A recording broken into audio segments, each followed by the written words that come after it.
बच्चों, क्या हालचाल? सब बढ़िया। तो आज की इस वीडियो में मैं आप सभी बच्चों को यूजी सेमेस्टर 1 2023 से 27 सेशन में आप सभी बच्चों ने FYUGP में एडमिशन लिया, यानी 4 ईयर अंडर ग्रेजुएट प्रोग्राम में।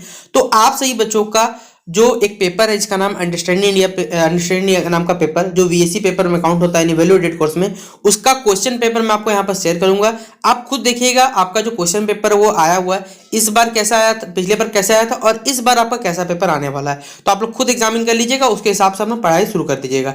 देखिए क्या है, सबसे पहले क्वेश्चन पेपर देखिए, ये आपका रहा अंडरस्टैंड इंडिया का जो आपका पेपर रहा, ये टोटल 100 नंबर का है, टाइम 3 घंटे मिला था। यहाँ देखना स्टार्ट करते हैं तो यहाँ पर लिखा गया है the questions are of equal value, यानी ये क्वेश्चन सभी अंक समान है। हर क्वेश्चन टोटल एक एक नंबर का 100 क्वेश्चन दिया हुआ इसमें। पहला क्वेश्चन जो है वह है what is mixed economy. Mixed economy यानी मिश्रित अर्थव्यवस्था क्या होती है? पब्लिक सेक्टर, प्राइवेट सेक्टर, दोनों को मिला के, या फिर नन ऑफ दिस। आप खुद भी टिक करिएगा तो बताइए क्या ऑप्शन नंबर से टिक नहीं करिएगा। लेकिन ये पिछले साल का क्वेश्चन पेपर है, 2022 से 26 सेशन उसका क्वेश्चन पेपर है। पहले बता दे रहा हूँ, इस साल का पैटर्न भी मैं आपको बताऊंगा कि इस बार कैसा पैटर्न में सवाल आया था। अगला देखिए, मैं पीडीएफ को थोड़ा छोटा कर देता हूँ। यहाँ पर देखिए लिखा हुआ है which factor of production is most mobile यहाँ पर होगा। उत्पादन का सबसे गतिशील कारक कौन सा है? लैंड है, लेबर है, कैपिटल, ऑर्गेनाइजेशन है। क्वेश्चन नंबर 3 अगर आप देखिएगा तो which sector contributes highest to the GDP in India. Bharat में देखिए ऐसा कौन सा सेक्टर जो सबसे ज्यादा जीडीपी में अपना योगदान करता है? एग्रीकल्चर है, इंडस्ट्रियल है, या फिर सर्विस है, या फिर ऑप्शन नंबर डी इनमें से कोई नहीं। फिर आप यहाँ पर लिखा हुआ है which sector contribute to make in India. Bharat में देखिए मेक इन इंडिया प्रोग्राम में सबसे ज्यादा कौन सा जो क्षेत्र है वो अपना योगदान करता है, ये बताना है। फिर what is the number 1 Bharat में सबसे बड़ा जो नंबर 1 इंडस्ट्री कौन सा है? टेक्सटाइल का है, जूट का है, शुगर का, या फिर कोई भी नहीं है।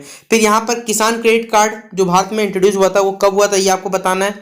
नाबार्ड का, ठीक है, जो मुख्यालय है यानी जिसे हम लोग हेडक्वार्टर इसमें कहते हैं, उसका कहाँ पर बताना है। अगला क्वेश्चन में 8 देखिएगा तो सबसे ज्यादा कह सकते हैं जो मिल्क का प्रोडक्शन होता है वो भारत के किस राज्य में होता है, ये बताना 2022 के आंकड़ों के साथ। उत्तर प्रदेश, आंध्र प्रदेश, मध्य प्रदेश, या फिर बिहार। अगला है सबसे भारत में मसालों का जो बगीचा होता है वो कहाँ है? केरल को कहा जाता है, तमिलनाडु, महाराष्ट्र, झारखंड। फिर यहाँ पूछा गया है कि कौन सा, देखिए पहले बताओ आपको जैद फसल के बारे में मालूम होना चाहिए।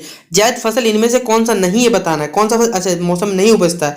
वाटरमेलन है, मस्टर्ड है, कुकुम्बर है, या फिर ऑल ऑफ दिस। अगला क्वेश्चन में 11 है झारखंड। देखिए आपको बताना है कि बिहार से कब अलग हुआ था, बताइए आप लोग झारखंड स्थापना दिवस कब मनाते हैं? कमेंट बॉक्स में बताइएगा इसका जवाब। फिर अगला है which tree is not found in Jharkhand. बताइए इनमें से कौन सा जो ट्री झारखंड नहीं मिलता? आपको तो मालूम होगा, पलास, कुसुम का पेड़, महुआ का पेड़, चंदन का वृक्ष यहाँ नहीं मिलता है, आपको मालूम होना चाहिए, ठीक है। Who is the father of Jharkhand. Jharkhand के पिता के कहा जाता है, बताइए क्या होगा यहाँ पर आंसर? शिबू सोरेन, जयपाल सिंह मुंडा, या फिर बिरसा मुंडा, या फिर Kanhu. The agriculture economy, Jharkhand का जो एग्रीकल्चर इकोनॉमी वो क्या खासियत है, ये किस पे निर्भर होता है? लो इन्वेस्टमेंट पर डिपेंडेंट, नेचर पर डिपेंडेंट है, इन यहाँ पर इरिगेशन फैसिलिटी उतना अच्छा नहीं है, या फिर ऑल ऑफ दिस, सारे के सारे ऑप्शन सही है। क्वेश्चन नंबर 14 रहा। फिर झारखंड का स्टेट बर्ड आपको बताना है, बताइए नेशनल स्टेट एनिमल भी बताइएगा, स्टेट बर्ड भी बताइएगा, क्या होगा इसका सही जवाब। फिर कौन सा भारत में देखिए जो अनएम्प्लॉयमेंट का सबसे बड़ा कारण नहीं है, बताना है कौन सा भारत में कारण नहीं वाला ऑप्शन आपको टिक करना है। क्वेश्चन 16 इसी तरह देखिएगा तो क्वेश्चन नंबर 17 आपके पास अवेलेबल है, क्वेश्चन नंबर 18 है, क्वेश्चन 19 है, 20 है, तमाम देखिए क्वेश्चन आप देखिएगा तो लगभग सब क्वेश्चन आपका ज्योग्राफी वाले पार्ट अंडरस्टैंडिंग इंडिया का टोटल सिलेबस से कवर होता है। देख सकते हैं आप लोग, ये पूरा क्वेश्चन आपका क्या है, टोटल मैं को दिखा देता हूँ 100 क्वेश्चन अवेलेबल है। इसका पीडीएफ कहाँ मिलेगा? तो डिस्क्रिप्शन बॉक्स में टेलीग्राम ग्रुप का लिंक है, वहाँ जुड़ जाइए। ये पीडीएफ आपको टेलीग्राम ग्रुप में फाइल सेक्शन है, वहाँ पर आपको अपलोड मिल जाएगा। इस प्रकार से देखिए यहाँ पर हर प्रकार का सवाल आया हुआ है। कौन सा चाइनीज ट्रेवलर था जो भारत में 7वीं शताब्दी में बेसिकली आया था? युआन चांग, या फिर फाइयान आया था, सुंगयान आया था, या फिर इत सिंह आया था। तो ये सब के सब हिस्ट्री से जुड़े हुए। भारत का जो हमारे झारखंड में एक ऐसा जगह है जिसे कहा जाता है झारखंड का शिमला, बताइए तो कौन सा जगह होगा? ये सब क्वेश्चन आप जीके में भी नहीं पढ़ पाइएगा, ठीक है। इस प्रकार का सवाल आया हुआ था। देखिए दिखा देता हूँ। Who was the founder of ब्रह्म समाज, चलिए तो आप लोग टिक कर दीजिएगा। एनी बेसेंट किससे जुड़ी हुई थी, कौन अधिकतर किससे तक? खिलाफत मूवमेंट से, सिविल डिसऑर्डर यानी सविनय अवज्ञा आंदोलन से जुड़ा हुआ था, किससे जुड़ा हुआ था? देखिए इस प्रकार सवाल आया हुआ। टोटल यहाँ देखिएगा तो लास्ट में लेके चलता हूँ मैं आपसे बच्चों को, तो देखिए 98, 99, 100। देखिए राधा कृष्ण जी की जो मृत्यु हुई थी वो कब हुई थी, और राधा कृष्ण जो एजुकेशन पे क्या बोले थे, उनका क्या विचार था, वो बताना है यहाँ पर। तो टोटल 100 ऑब्जेक्टिव था और 100 क्वेश्चन आपका एक एक नंबर का सवाल आया था। लेकिन इस बार का सिलेबस अगर आप लोग देखिएगा तो सिलेबस के अकॉर्डिंग यही नजर आता है कि आपका जो पेपर होगा वो थ्योरी बेस्ड होना चाहिए, ठीक है। आप झारखंड के जिस भी में पढ़ते हैं वहाँ पर थ्योरी बेस्ड यहाँ पर सवाल आना चाहिए। क्यों? आपका सिलेबस इस प्रकार दिया हुआ है, क्योंकि सिलेबस में पहले बात तो मेंशन नहीं किया हुआ है कि ऑब्जेक्टिव है, सब्जेक्टिव है।